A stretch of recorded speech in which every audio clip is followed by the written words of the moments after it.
My name is Michael Jackson, and I serve as the bicycle pedestrian coordinator within Prince George's County Department of Planning. So by attending this meeting, you consent to being included in the recording. Um, why don't we start with a quick round of introductions? I just I just introduced myself, and Jason, since your time is running, why don't you go next while we have you? Okay, yeah, thank you. My name is Jason Clayton. I'm the president of the Carroll Highlands Neighborhood Association. And yes, we are very interested in walkability for the neighborhood, bikeability for the neighborhood, especially as it connects to Washington, D.C., as a Purple Line is coming through nearby, almost 2 blocks away. We are, kind of cut off from easy access to that area. So we're very curious about what opportunities there are out there to improve the walking, the transit, and minimize our environmental impact by driving short distances. Thank you. Thank you so much. Yuri, would you like to go ahead? Sure. My name is Yuri Borowski. I'm a resident on Central Prince George's County of Central Avenue here in Morgan Boulevard. I'm just representing myself, my household, and my interest in safe cycling and safe driving and safe getting anywhere in our county. So, thank you. Thank you, Yuri. You're a dedicated follower. Um, Ray Ferguson is so glad that you could join us. Would you care to provide an introduction?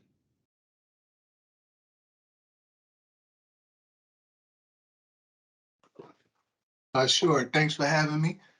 Ray Ferguson with the Beach Street Peddlers Incorporated. Um, Jumped on. Glad I didn't think it was 7:30. Looked at the calendar, so I'm happy to be here. Here to dialogue with regard to vulnerable road user and access, and see how we can all feed off of each other's information, knowledge, and contribution. Thank you. You're quite welcome. And hopefully, I'm pronouncing your name correctly. Latika Wesley, would you care to introduce yourself? Hi, good afternoon, everyone. My name is Latika Wesley. I live off of Central Avenue in Capitol Heights. I'm just interested in the walkability, the bikeability of my town as it connects to Washington, D.C., like Yuri said. So thank Thank- you. And thank you so much for joining us. Looks like we will have an intimate. Is there anyone else on the line that hasn't had a chance to introduce themselves? Okay, so it looks like this evening we will have a small but intimate conversation. I just have two items that I'll be presenting, the Carroll Highlands Safe Mobility Study and the county's pedestrian and bicyclist behavioral study. And then the last agenda item will be an open discussion of, whatever um, whatever the attendees would like to discuss, ask questions, etc.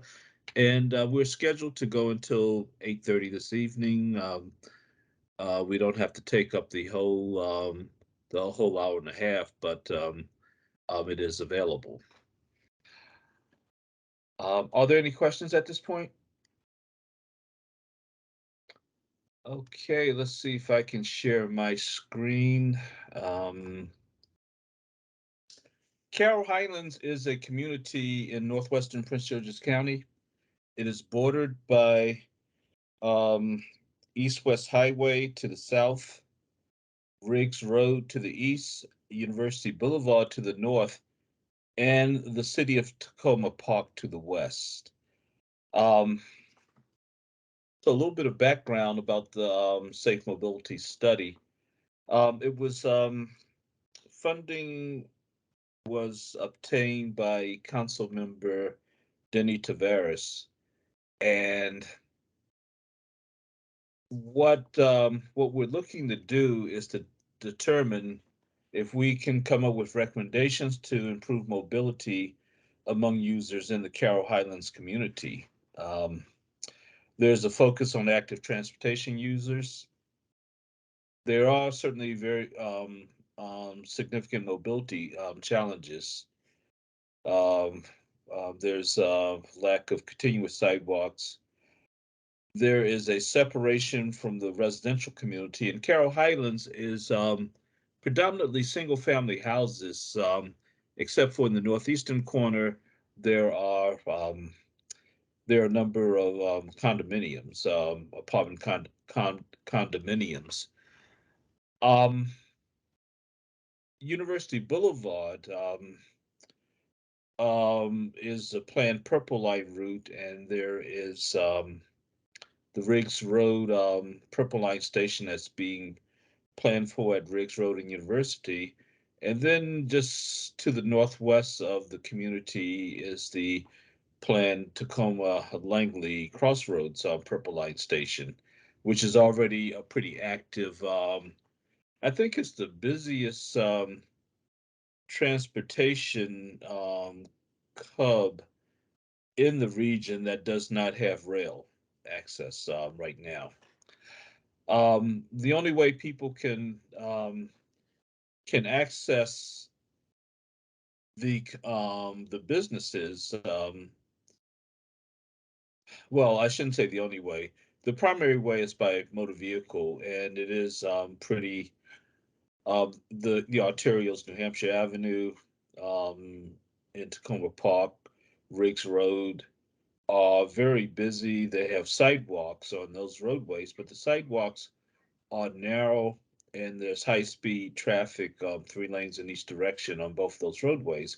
So it's not very pedestrian friendly.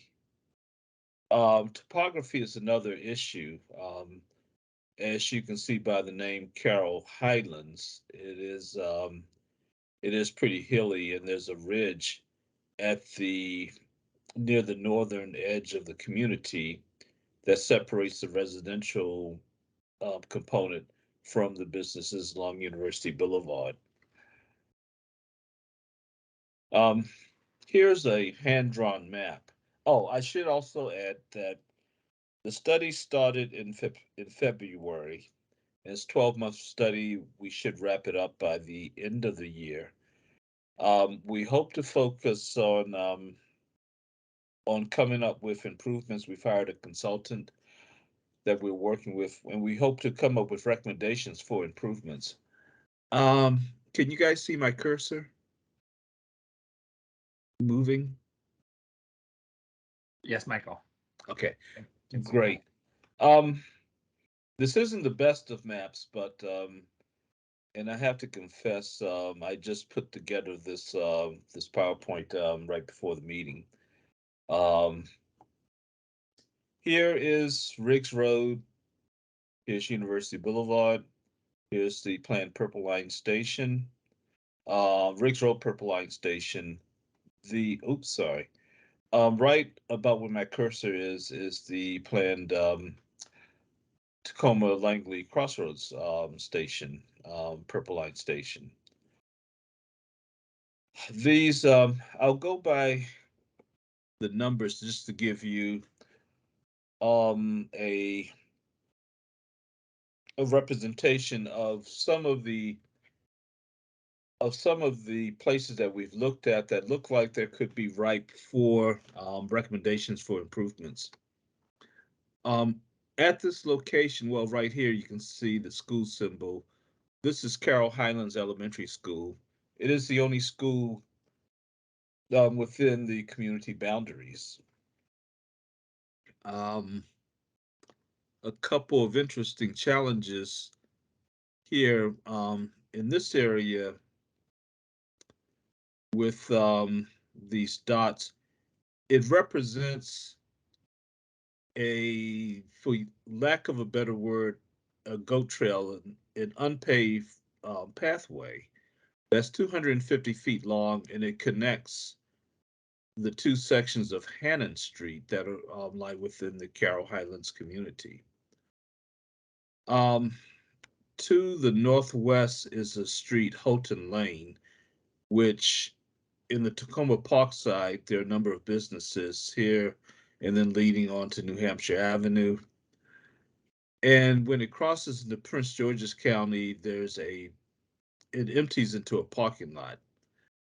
Um, the school property appears to be right at the south edge of Houghton Lane parking lot in Prince George's County, and there's a double fence there. There's a possibility, certainly, if we could open up this driveway that on school property that leads to a playground area and a soccer field, if people could have access to that, or going into site number 2, 15th Avenue, which is a residential street. It has, in fact, gentleman that was just on, Jason Clayton, is president of the Carroll Highlands Neighborhood Association, and he lives on 15th Avenue. 15th Avenue is extremely wide. It's 35-foot wide curb to curb section. We have other streets in Carroll Highlands that are 26 feet wide, carry two-way traffic and parking on both sides. But the excessive width of 15th Avenue encourages speeding. We also have another street, Elson Road, that um, also is 35 feet wide, and there are sections that don't have sidewalks. So 15th Avenue from Erskine Street up to where it dead ends here is extremely wide but lacks sidewalks. So people have to walk into to the street, walking their dogs and so forth. So it's not the most desirable for active transportation users. There's also a possibility of if a connection could be made through the fence area at the end of 15th Avenue to get people along a shared use path up to Houghton Lane. That would only be open to pedestrians and bicyclists. That would certainly make life easier. Right now, to get to the businesses along here, one would have to come out to Erskine Street, which lacks sidewalks, continuous sidewalks, and then over to New Hampshire Avenue, and then up the hill here, um, which is which is undesirable. The third area is the Erskine Street and Drexel Street corridors. Um, it's Drexel Street from 18th Avenue to Riggs Road, and then Drexel cuts over like this. And then it becomes Erskine all the way to Montgomery County line, city of Tacoma Park, and then continues on to New Hampshire Avenue. This corridor is the only through route through Carroll Highlands. I'll show you a picture of it shortly. Um, for the most part, Erskine does not have sidewalks, and the neighbors have speed humps along there, but neighbors still complain of speeding. Let's see, the fourth area. Oh, yeah, this is a big one. This is the corner of 18th and Hannon. Here are the Riggs Hill condominiums.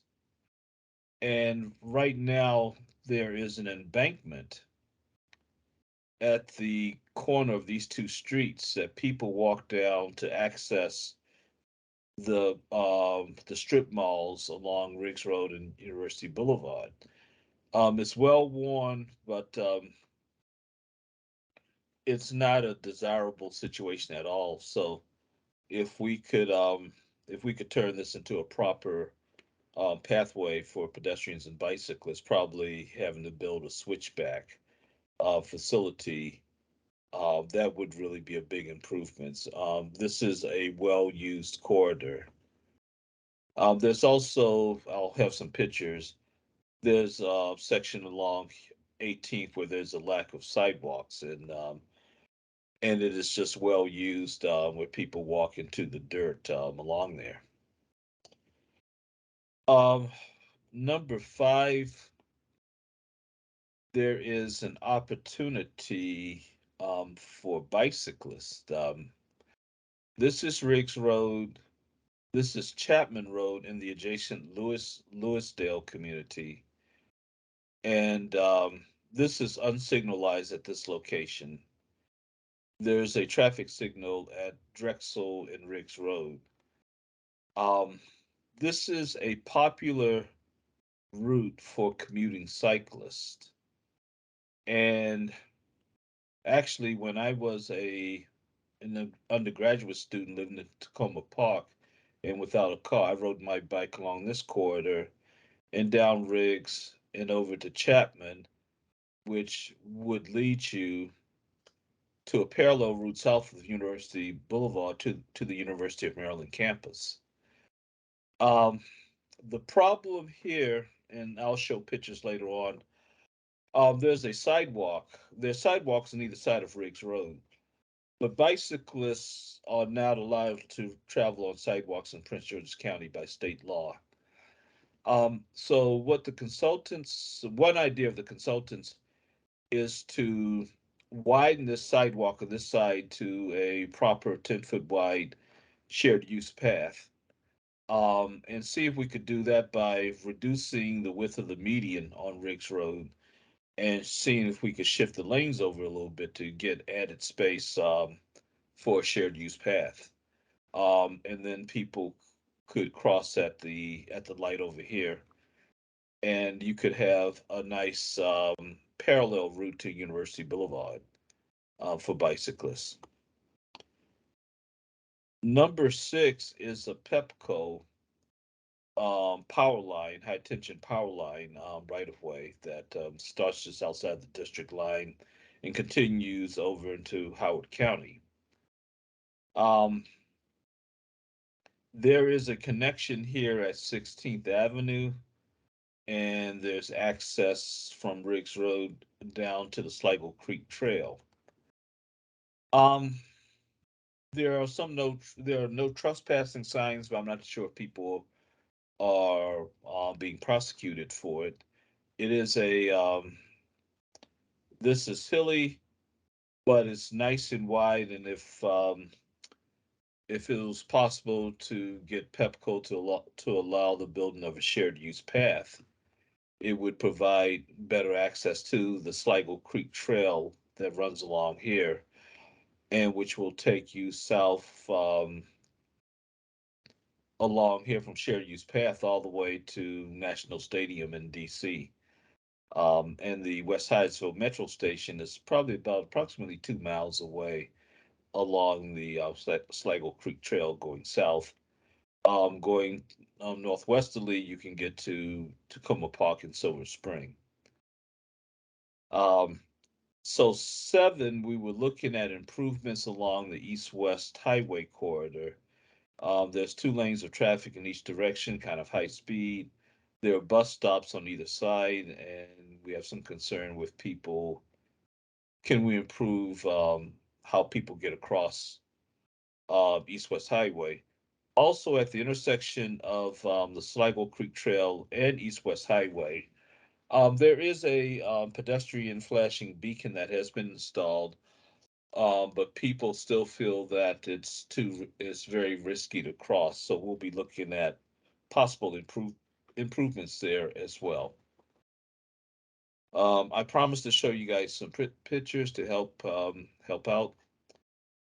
This is 18th Avenue looking northbound this way, and Hannon Street.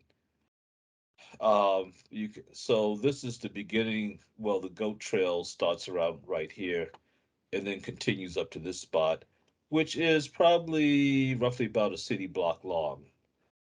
What I could not find in my rush to put this together, um, if you go from here, you go down an embankment and then you can get to businesses, the strip mall businesses along Riggs Road and East West Highway, which these two young men are walking from.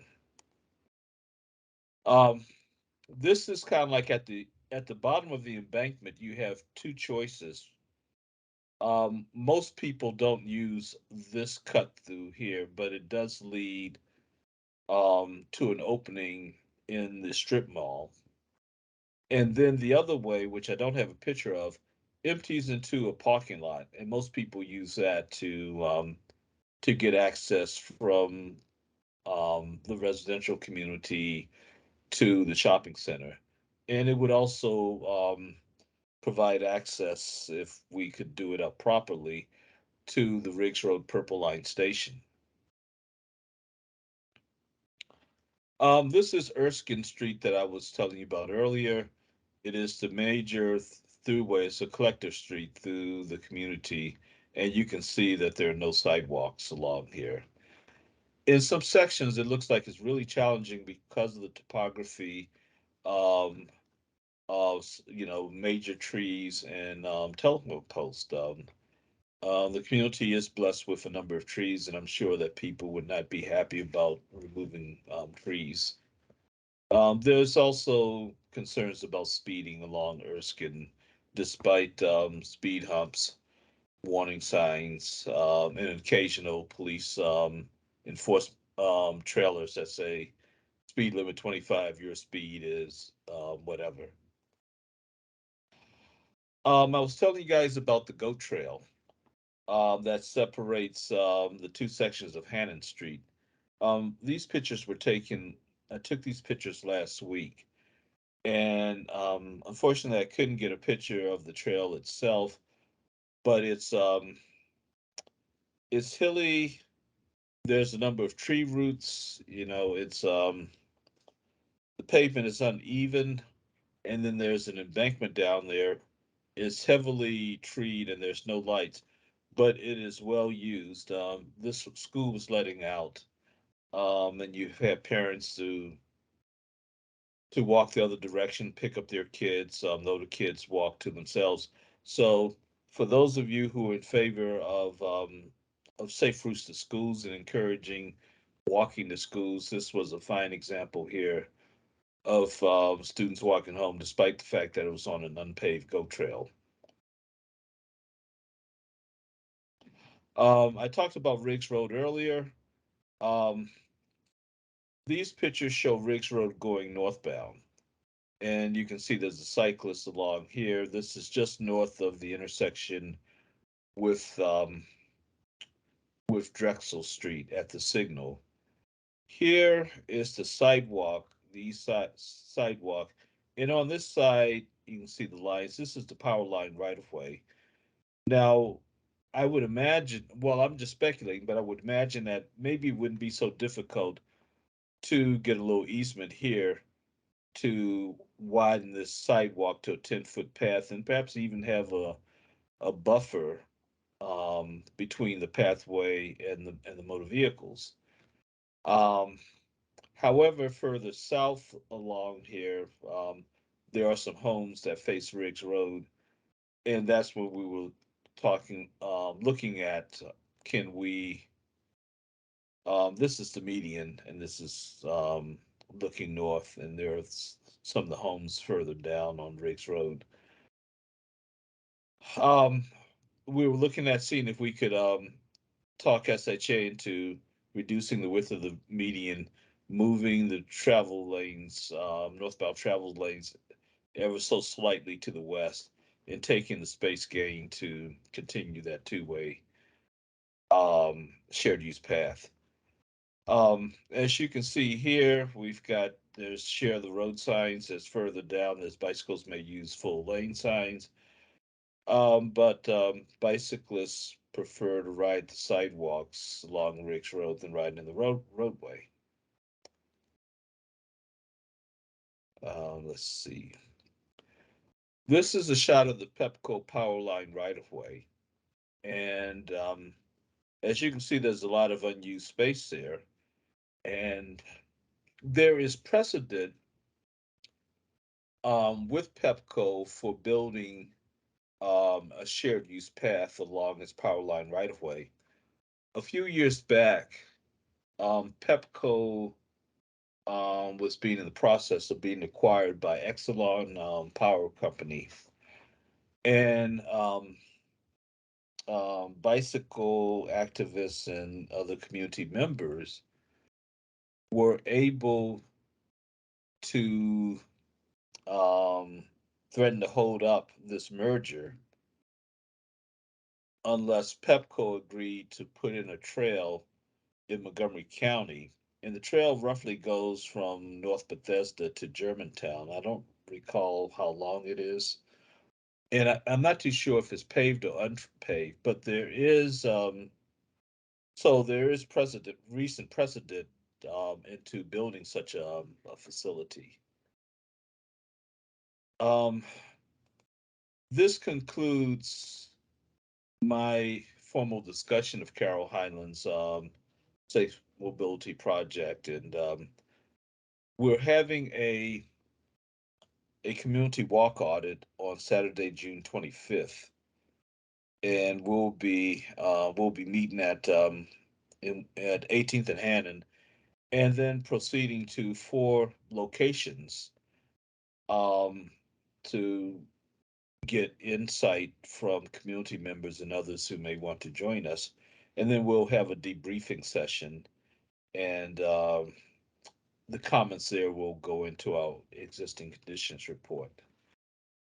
With that, are there any questions or comments from anyone?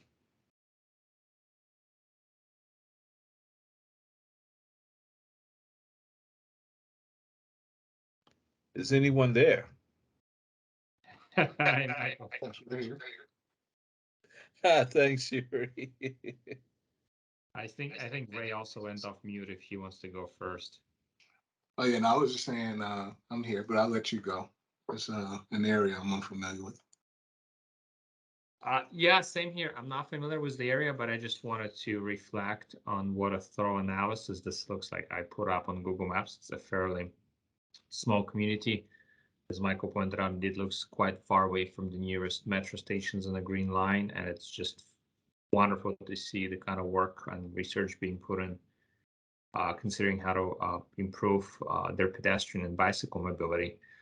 As far as Pepco, I dare to speculate it might be not so easy to get them to do anything anymore now that they are part of this excellent conglomerate, which owns multiple utility companies along the Northeast United States.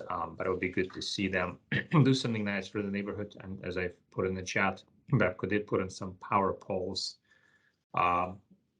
They were replacing the wooden poles with the newer metal ones, and the metal ones are they're about 5 times wider than the wooden ones. So they took up a fair bit of a sidewalk here in our neighborhood, and complained about it before many times. But just saying that, there could be a precedent that they agreed to do something because of Exelon, but also we could point other fingers at other places where, let's say, mobility has been reduced for pedestrians, and that maybe they want to make up in other neighborhoods.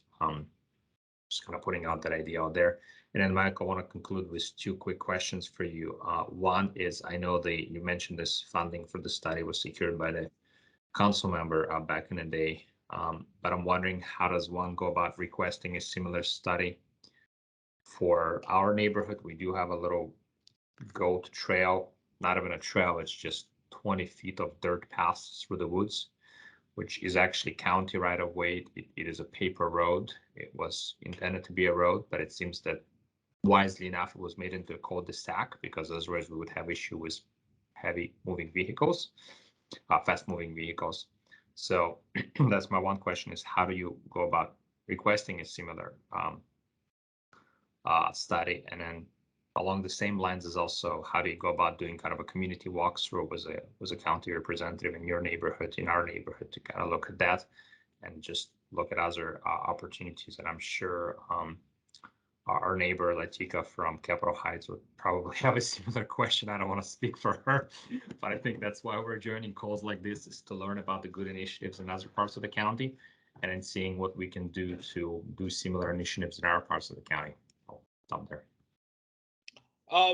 Those are good questions, Yuri. Thank you. So the first one is how to get funding for a similar safe mobility study in other parts of the county, particularly in your community. And second, you'd be interested also in having a community walk audit. Did I hear you correctly? Yes, walk audit. Yeah, walk through walk audit. Yes. Okay. Um, the well, one approach. I'm not too sure how the funding came across for this study. Um, it was actually being handled by another section in our department, and we were asked, could we take it over because they had a number of um, of vacancies and staff. So we kind of got this project late last year. There is a I forgot the name. There are actually several funding sources that will fund such studies. One is, and I don't remember the name of it. It's from the Metropolitan Washington Council of Governments, and they have relatively small grant studies that that are given out. In the county government, we also have I can't think of the name of it, but there's another program where um, we will pay. Well, if a community gets granted the study, we hire a consultant, and the consultant does the study um, on the behalf of the community. And the town of Berwyn Heights recently was awarded a grant to do a bicycle and pedestrian access study in their community. And this is also a similarly small community, except Berwyn Heights is incorporated. Um, Yuri, I will get back to you with some more detailed information on on how to on funding sources, and also certainly a community walk audit could be funded within such a study, or perhaps be done otherwise. But anyway, those are good questions. Ray, were you next? Uh, Not anything in particular, Mike, but I do have a question since I'm observing. I noticed you mentioned with the area that doesn't have a sidewalk, but they do have a high traffic area, or high speed traffic area rather. And the consideration was going to be for a shared use path. Uh, is that to help out the pedestrians most, or because I'm just wondering why a shared use path when that's not predominantly in Prince George's County uh, versus share the road as they had the signs depicted, and just doing some infrastructure and possibly doing a sidewalk for pedestrians or runners if they so choose. Okay, good question. Um, so um, as I mentioned, this is could be the potential. Now we have a fair number of cyclists already commuting along through Erskine Street. It's a it's a relatively low volume street, and it's very scenic. You have a number of people that live in Tacoma Park, and I guess also in Carroll Highlands, I understand, that do bike. But so this would be part of a longer commute route. This would kind of really solve a problem if you if you went from a sidewalk. So there are existing sidewalks on both sides of Riggs Road, so pedestrians are covered. But if you're traveling by bicycle and you took the roadway, you come down to Chapman, and there's a median here, So you'd have to make your left turn at the next street, which is Charleston.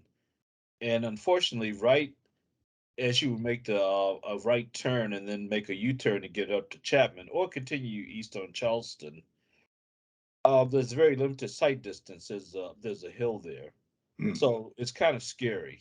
Gotcha. So the thought is, if we could widen the sidewalk, as I mentioned, sidewalk riding is illegal in Prince George's County. If we could widen this sidewalk into a proper 10-foot wide shared use path, um, from Chapman up to this traffic light at Riggs and Drexel, this would make this route to get over to the University of Maryland, which is over here, just a lot more feasible, along with destination signs that would say bike route to University of Maryland or University of Maryland so many miles. Um, so that's the reason why we're looking at a shared use path. And by the way,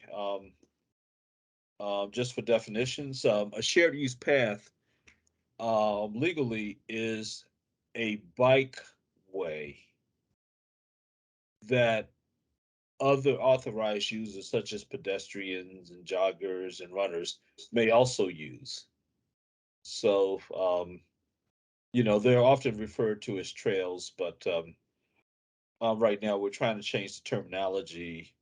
And speaking of these type of facilities that are hard surface that are intended for bicyclists, by their legal name of shared use paths, so they're not confused with a goat trail or a mountain bike trail, which is not suitable for people in wheelchairs and roller skaters or skinny tired bikes.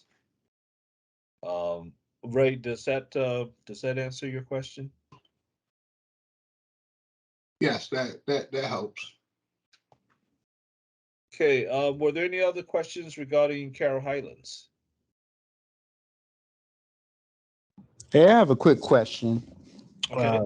Can you, first of all, how you doing? My name is Anthony Tillman. Hello, Anthony. How are you? All right, and can you go back to that slide number 8? Was it 8? I think it was 8. Where the actual bike lane was. I think it was actually where the bike lane was. Yeah. So I have a question. Are you guys going to put? I'm not sure if you've seen like the graphics that actually have like the bike on them, so that way people can kind of distinguish what the lanes are. I saw in DC, there was like on 15th Street or something like that. They had like the little sign where you see the bike icon. Those are Oh, sharps. okay. Are we gonna start using those in Prince George's County, or at least kind of make a something that kind of similar to that, just to show like that's the actual bike lane, so that way we can kind of distinguish what's a bike lane versus what's the actual street lane. Because I think that might be helpful to incorporate in kind of like all of our bike areas, so that way it's more visual for people to know, and especially for us, cars. You know what I'm saying? I think we need to be more visual moving forward with just kind of distinguishing what's a bike lane versus what's a driving lane. Um, the short answer is probably yes. Our department is a planning department, and so we have other agencies that we call operating agencies um, for the state roads that have numbers to them. Like here, this is Riggs Road, Maryland Route 212.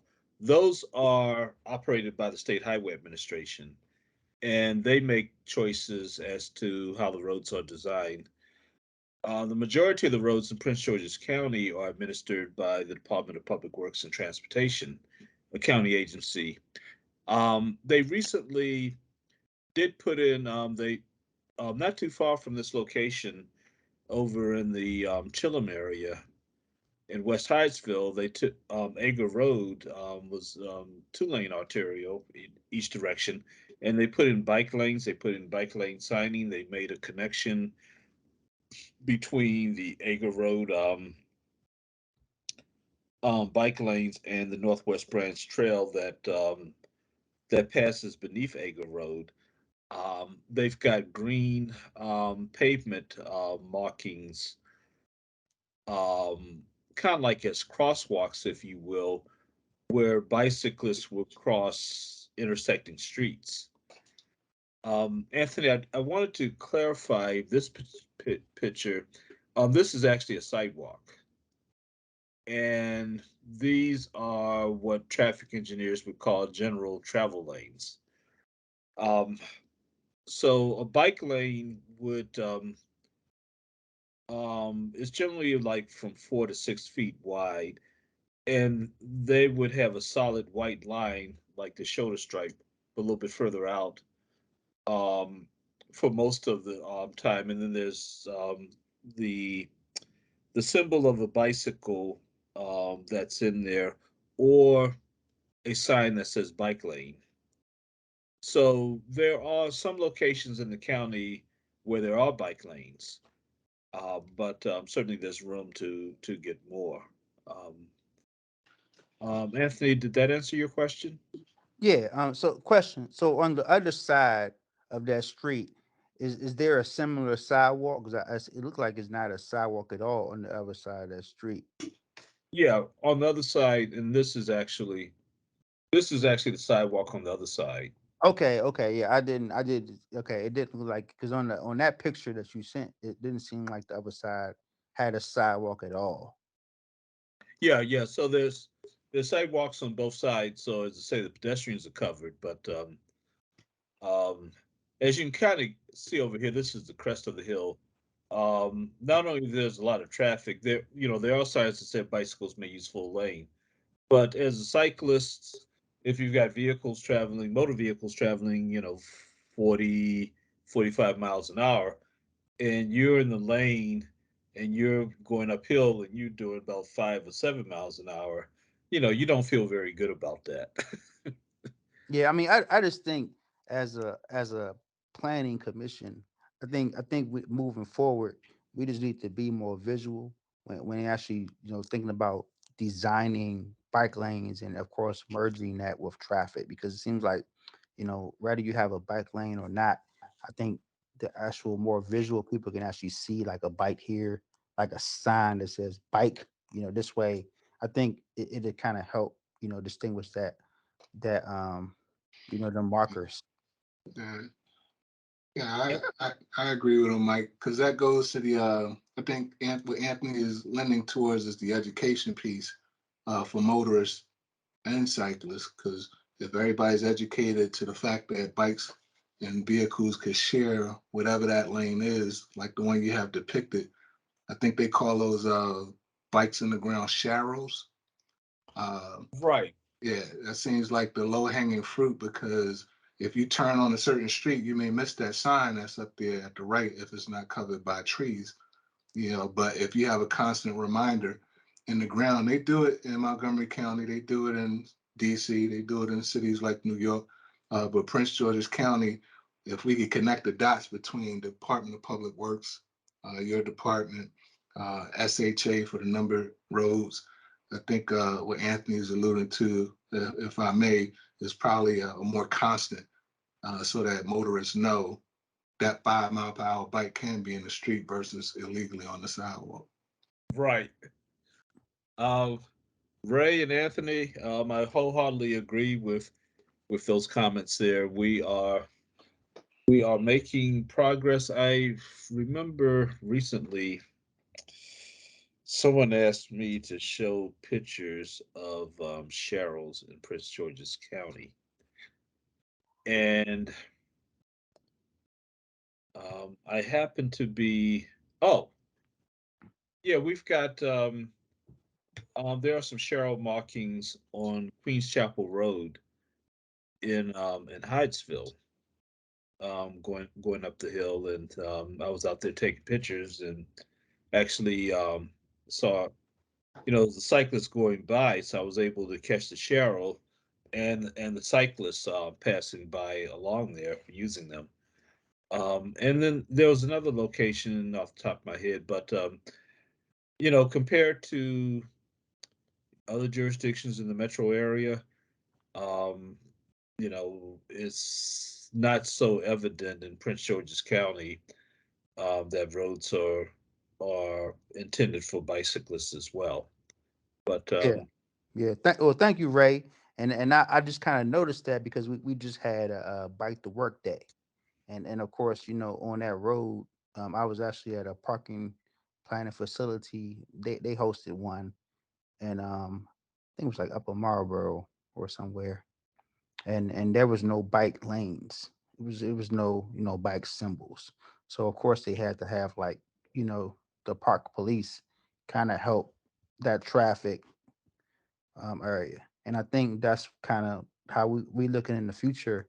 We should be kind of like, setting a standard that all of our roadways should have that kind of visual aspect to it. Because I think if we're just going backwards by just having, bike lanes with no visual, then we're pretty much, yeah, on Morgan Boulevard. Yeah, I think we just need to move forward and just kind of make everything more educational, as like Ray said, and more visual than just kind of just adding plate stuff that don't really have any insight for people to learn. absolutely, we are in the process.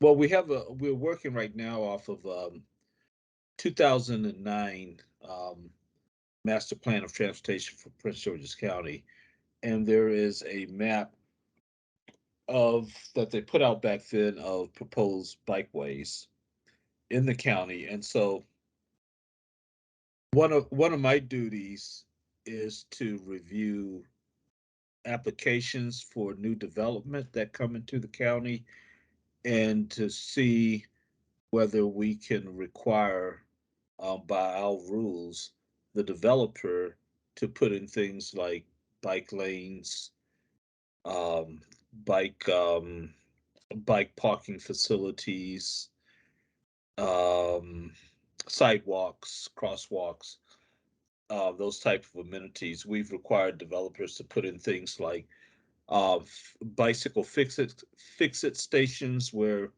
you have a pump and then you have a set of tools that are held together with a cable, and there's a stand there that people can come out and make do-it-yourself repairs, pump up tires, um, make adjustments using common tools.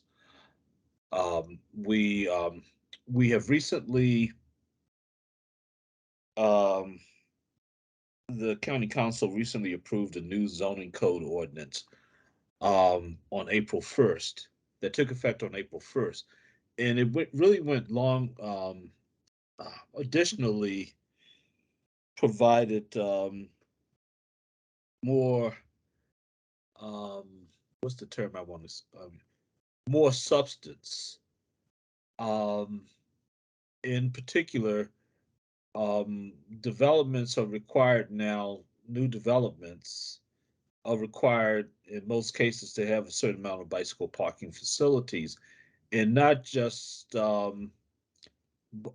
say bicycle parking facilities, but they are also look at both short term and long term. Short term bicycle parking facilities are those that Um, for someone coming to a business, you're going to McDonald's, for example, you got a Big Mac attack. So you have a proper place to park your bike when you're dining over there, or you're going to the Giant or some other supermarket.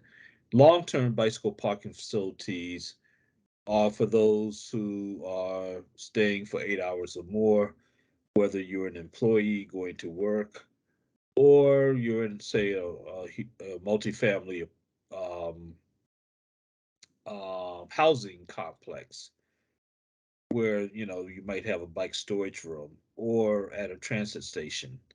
So with those facilities, you need some weather protection, and ideally, hopefully, you can limit access to the bikes from the persons that are parking bikes there and for maintenance staff to reduce theft, the risk of theft.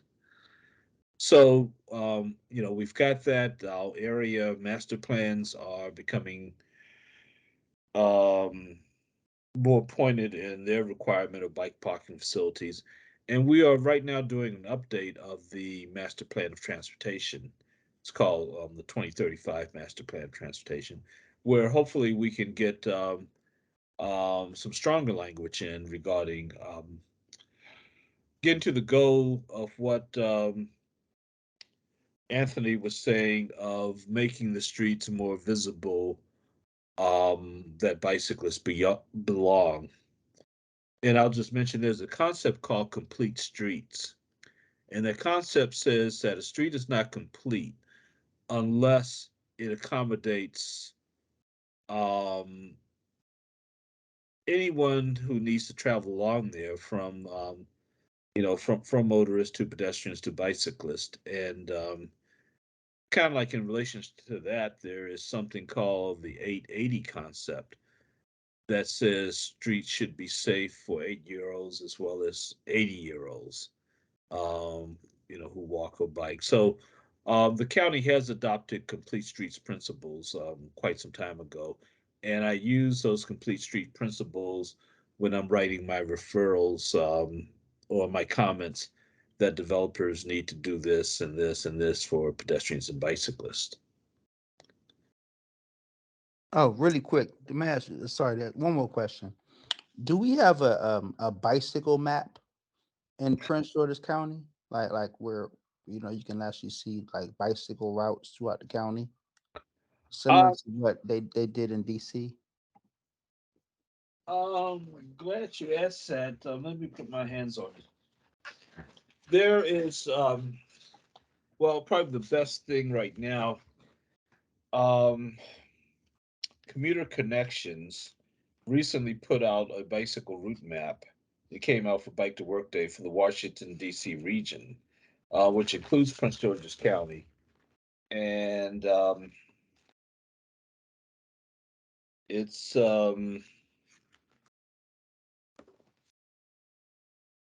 it's basically shows shared use paths, on route bikeways, and then recommended on street bikeways. It is available from the from Commuter Connections, commuterconnections.org, and if I get a chance, I can put that up in the chat. And I think DPW&T is also working on a um, on a county bike map. This includes, it's pretty broad, this map. So I think the county is working on a map that is focuses just on Prince George's County. Thank you. That was it for me. Um, were there any other questions regarding Carroll Highlands?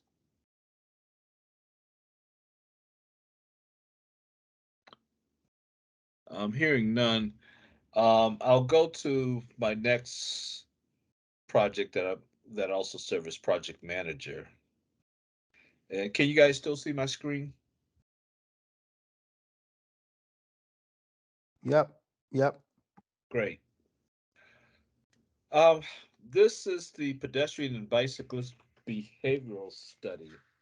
Um, Excuse me for just a second. Um, I'm sorry about that. So what we're looking to do is to get a better inkling on what are the types of behaviors among pedestrians and bicyclists, and also motorists, that can lead to crashes and injuries among pedestrians and bicyclists. So this study will examine factors that influence decisions that people make while riding bikes or walking. We'll be looking at how infrastructure may make a difference. Say if there's no sidewalks, do pedestrians choose to walk into the street. Um, if there are no convenient crossings of roadways at signalized intersections, will people still decide to cross the street?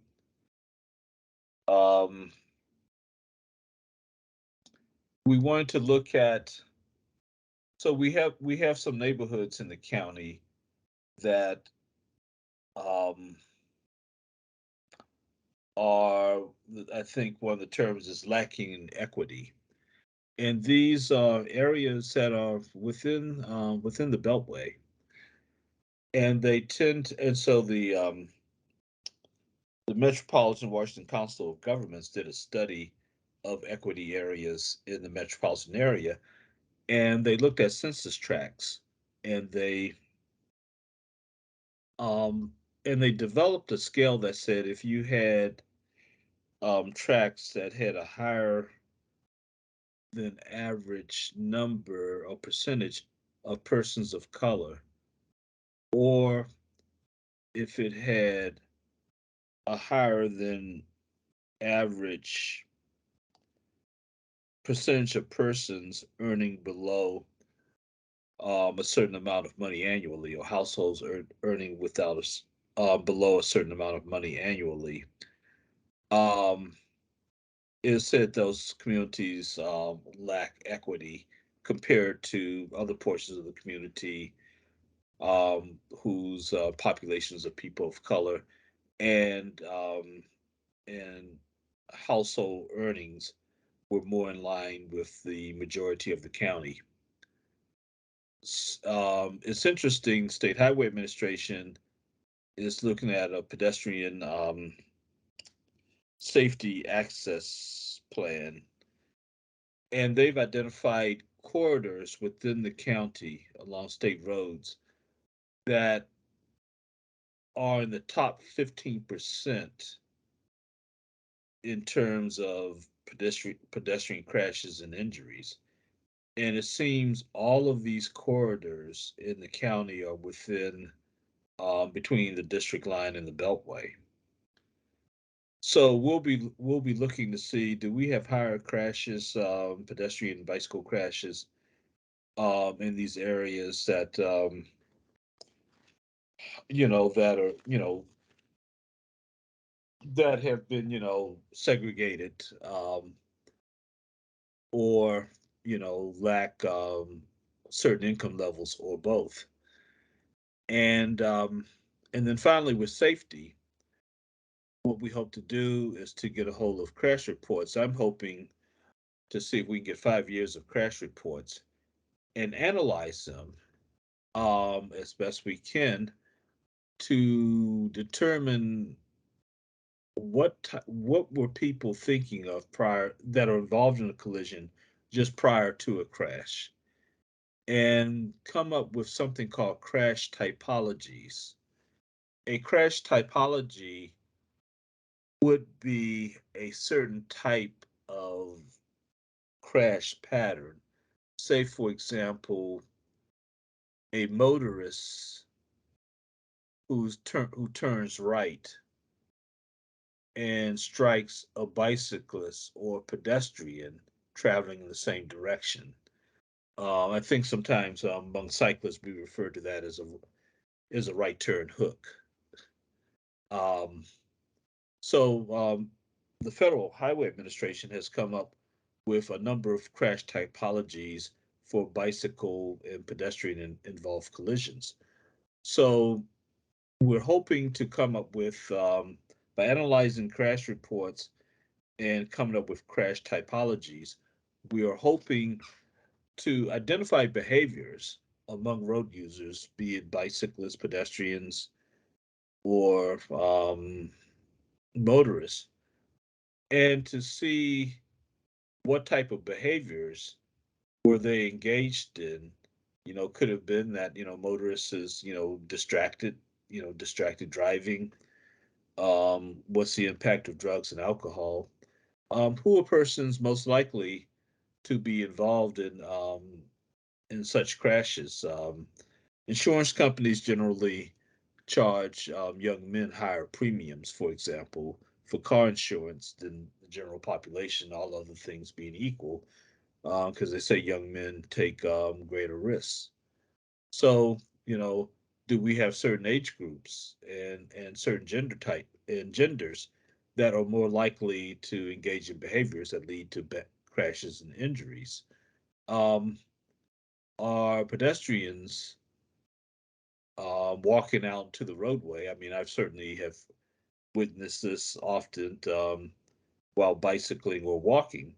A pedestrian will step out on the roadway and not even look to see if it's clear, or maybe only look in one direction. And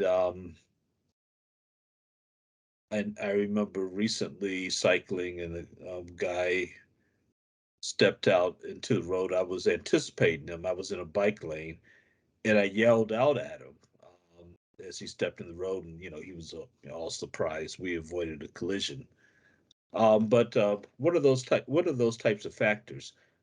And hopefully, with this information, we'll be able to one, perhaps change the way we build roadways, what we require developers to do. Perhaps we may need to make some changes in that to make those make the infrastructure that they build more pedestrian and bicycle friendly. Um, we'd like to see if people live into what they call equity emphasis areas, are they being adversely affected by crashes and injuries? I have just a personal hypotheses that in a number of these communities, such as Langley Park, adjacent to the Carroll Highlands community, these were um, these were communities built after World War II, and they were designed for motoring in mind. And people that moved there had cars, and they were in a community that catered around the automobile. Time has moved on. Those folks have moved on to newer housing. You've got new groups of people coming in that have lesser incomes and more likely to walk or ride bikes and not have, access to cars. And they're in a community that was built around the automobile. So that's just a theory that I have, an observation. But we'll see if that that does have some impact on on pedestrian and bicycle safety. And we're also hoping that if we've identified crash patterns, these crash typologies, and we've identified what are the types of behaviors most likely to lead to crashes and injuries for pedestrians and bicyclists and fatalities, maybe we can better tailor our educational safety campaigns as well as engineering solutions to reduce the chances of those crashes and injuries happening in the first place. This we had our kickoff on May 24th, and this is expected to run for 15 months. So we're in our section. We're really excited about the pedestrian and bicyclist behavioral study, and I'll probably be providing updates in future ATAG meetings.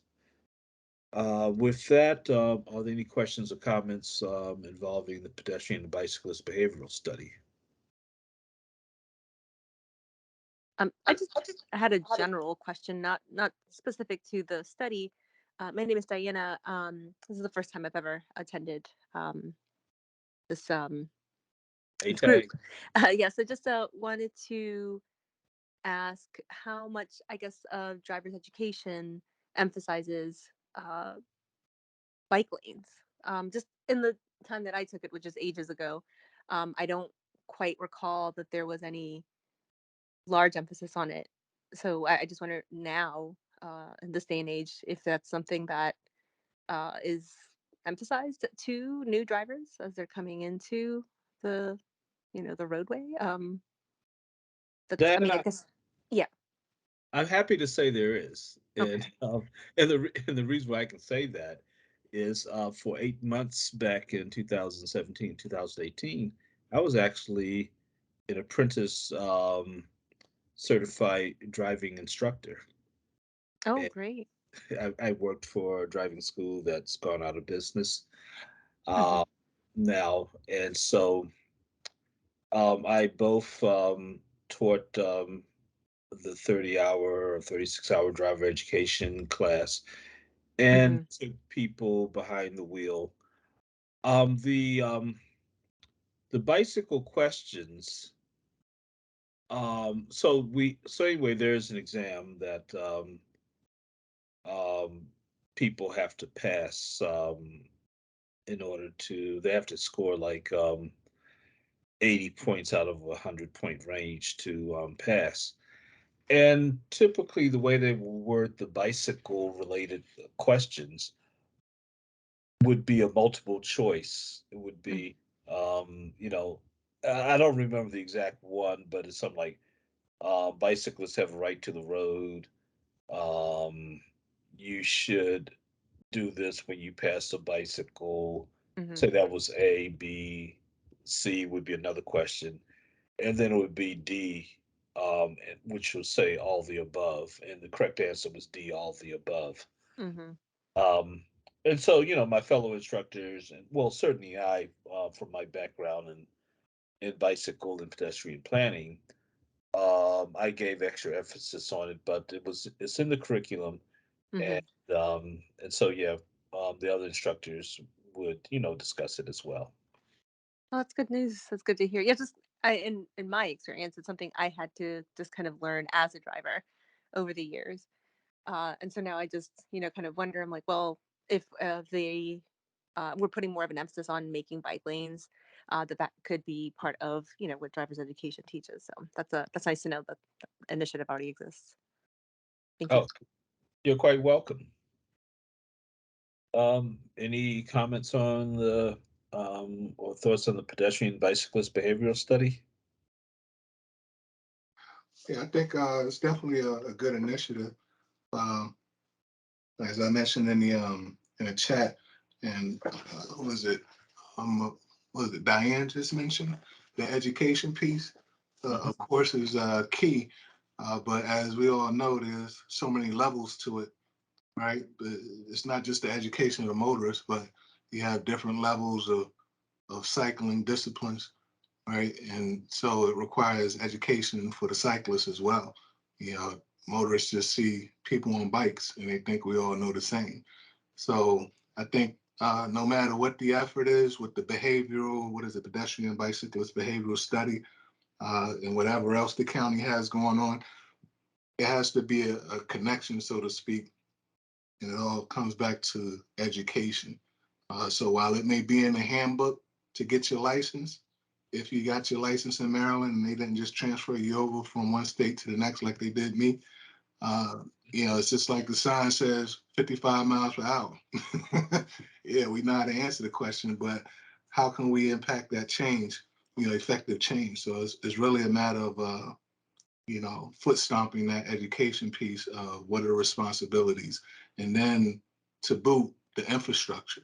Because if the infrastructure isn't there, you can educate all day, but if you have a bike lane that's riddled with debris and you have a cyclist avoiding that debris or a pothole, uh, the motorist may just see a bicyclist jumping out into the lane. What are they jumping out in the lane for? And then that enhances their road rage.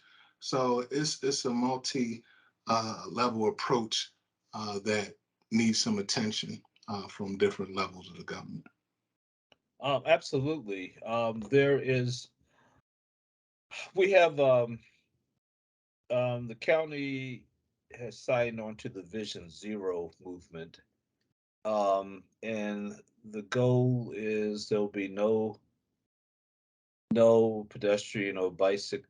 There'll be no traffic fatalities nor significant injuries in Prince George's County by the year 2040. Um, in implementing that, they looked at a six the 6 E's, and with them, it's education, engineering, encouragement, engineering, encouragement, emergency response. Let's see, that's 4 E's. I believe there's evaluation and enforcement.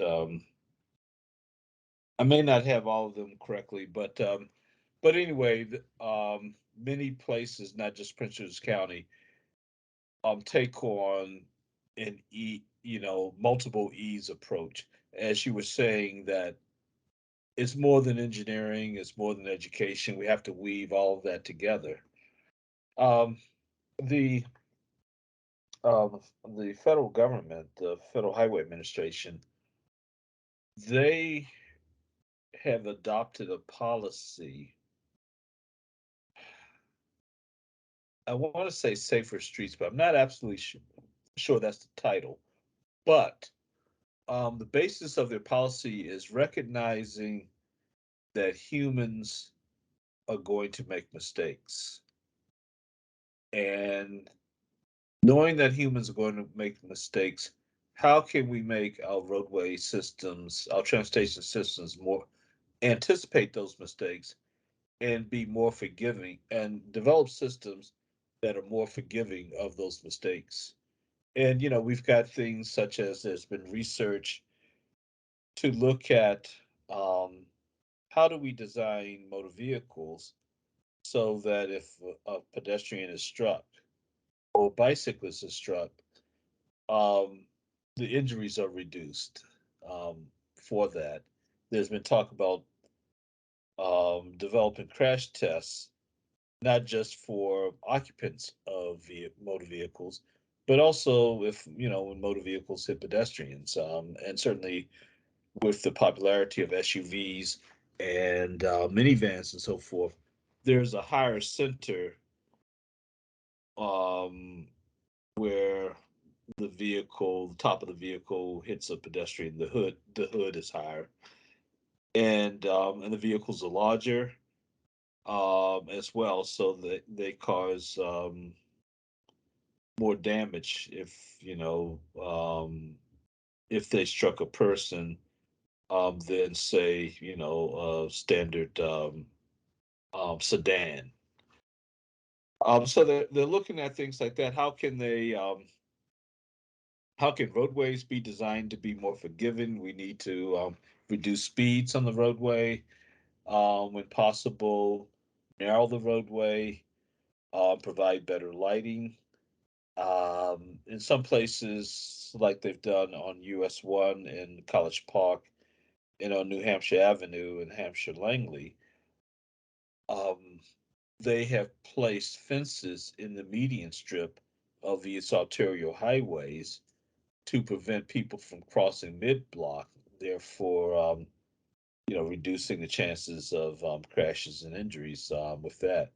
So there's this whole effort now of looking at this and say people are going to make mistakes. So how can we anticipate those mistakes and design our transportation systems around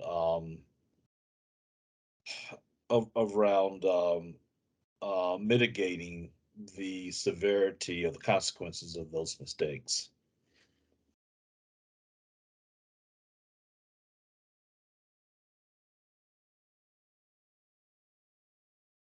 Um, Ray, since you're here, would you want to take a moment or two just to give us a general description of the Beech Tree Peddlers?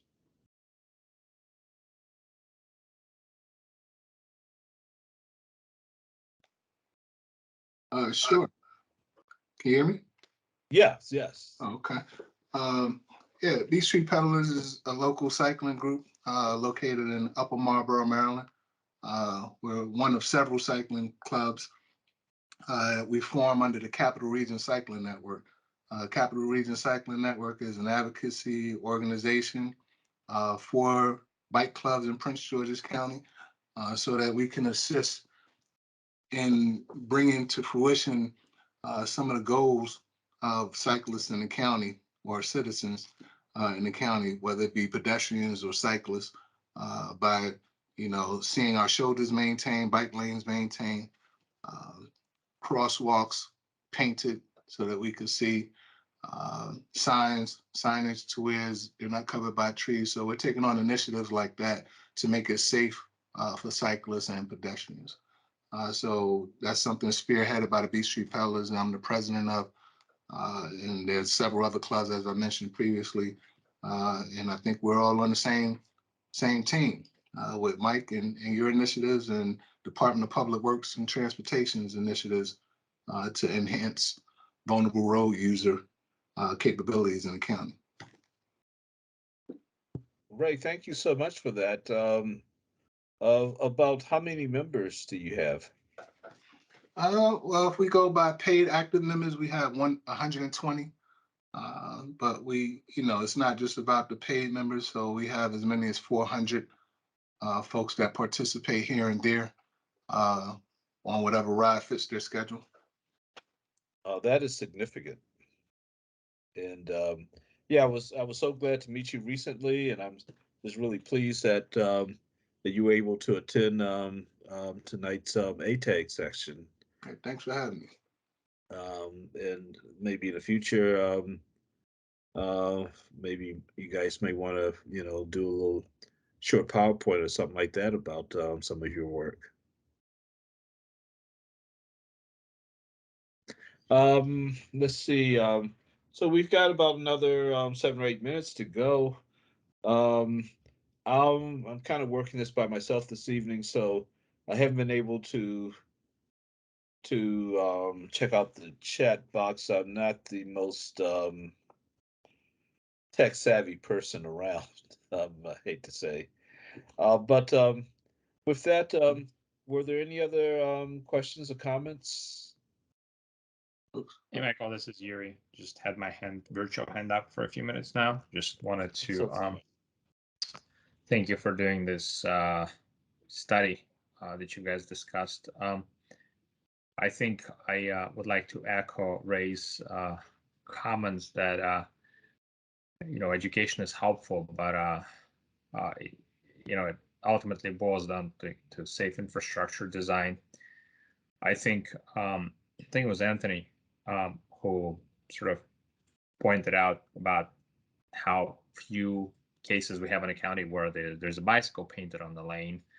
And I agree with him wholeheartedly that's a bicycle repeatedly painted on the lane is a much better indicator for a motorist than an obscure one sign somewhere, because there's so many signs everywhere. It's just when you're driving, it's a lot better to have that on the road. So I'm with Anthony on that one. On the other hand, we do have this bicycle lane that's been painted by the Department of Public Works on Morgan Boulevard, and it was actually done pretty quickly after we had a fairly bad crash where a car lost control and flew into a residential building. Like there was a retaining wall that caught the vehicle before it ended up in someone's living room. And then the Public Works reevaluated how they want to do traffic. So they narrowed the lanes and then cut one of 3 lanes in Morgan Boulevard and made it into a sort of a dual use shared path for bicycle and cyclists. And I was super excited for it because I live right here. And then when I go biking it, once in a while, someone would drive right up behind me in their big SUV with the top-heavy vehicle mass, as you mentioned, come up really fast behind me, and then pull up next to me and then yell at me, get off the effing road. And I would just politely say, hey, there's a bicycle painted right in front of you. And then they would say, I don't effing care. And they would drive on. And I am wishful that instead of just painting the bicycle, we've actually put a little bit of plastic things. And I think that I think Anthony pointed out correctly that Montgomery County and DC is way ahead of Prince George's in painting the bicycle. But I think at this point, while we're looking at painting the bicycles, those 2 jurisdictions are building protected bike lanes. And I think we should probably consider looking at doing more protected bike lanes where cars simply will not be a threat to bicyclists. And I know the Blue Line corridor is being looked at heavily, and that's just my 2 cents. And that one very specific reflection that's been discussed in this group for quite a bit about painting bicycle road signs. And I think I want to bring the protected bike lanes element because I have used that bicycle path several times in our area. And I give it to, motorist education and all that stuff, and it does work to some extent, but also, people see a speed limit and then they go whatever feels about right with their vehicle mass of gravity and the curvature of the road, because, education is only as good as people are willing to apply it. And then we all know what the speed limit is, and yet we don't follow it. And is that for the lack of education, lack of markings, or lack of desire to do so? But then when you have a curve in the road, people will go at the speed of the curve of the road, right? The speed on the ramp is between 40 and 50, and yet people do 25 because no one wants to end up in the woods. So I'm just pointing out that education is great, painting is great, but ultimately we're looking up to the county to design safer roads. That's my reflection on that, and I want to give one quick update on some positive developments in our neighborhood. Between myself and some other neighbors, we've been able to successfully pastor the State Highway Administration to make our community entry points safer, frankly, not from the active transportation, but from the vehicular perspective. We are struggling pulling out on Central Avenue from the rear. It's very dangerous. And thanks, in fact, to this attack group, I was able to identify the correct people in the State Highway Administration, and then share that contact to the neighborhood. And we've all sent them emails, and they've committed to put a traffic light at our exit road onto Central Avenue by the end of this calendar year. And I want to point out that is the only exit and entry into our neighborhood. And it is very often very challenging to pull into, again, speeding traffic that goes way above the speed limit. So that's a very positive development of how community activism sort of that does work. So I'll just stop there. Congratulations on making things happen.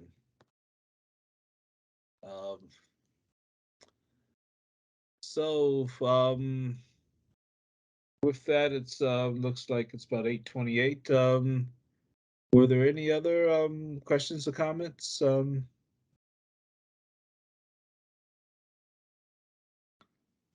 Well, if not, I definitely appreciate your interest in taking a part of your evening to come by to listen, learn, to contribute. Let us know what what your needs are, what you're looking for, and I'm sure that in future ATAG meetings we'll follow up on the Carroll Highlands study, the bicycle and pedestrian bicycle behavioral study. Yuri, I will get back to you with options for seeking grants to do a similar study for your community and also with the community walk. Our next meeting of ATAG will be on Monday. I believe that is September 13th. It's we usually meet every 3 months on the first Monday in the month, but because in September the first Monday is a holiday. So our next meeting will be on September 12th, Monday, September 12th, from 7 to 8:30 p.m. And I will definitely make sure that we get notices out and the links out. Registration opening much earlier than we did this time. And so with that, I'll bid all a great evening and see you guys in 3 months. Take care. Have a great summer. Thank you, Michael. Bye. Thank you. You too. Thank you. Okay. Bye-bye.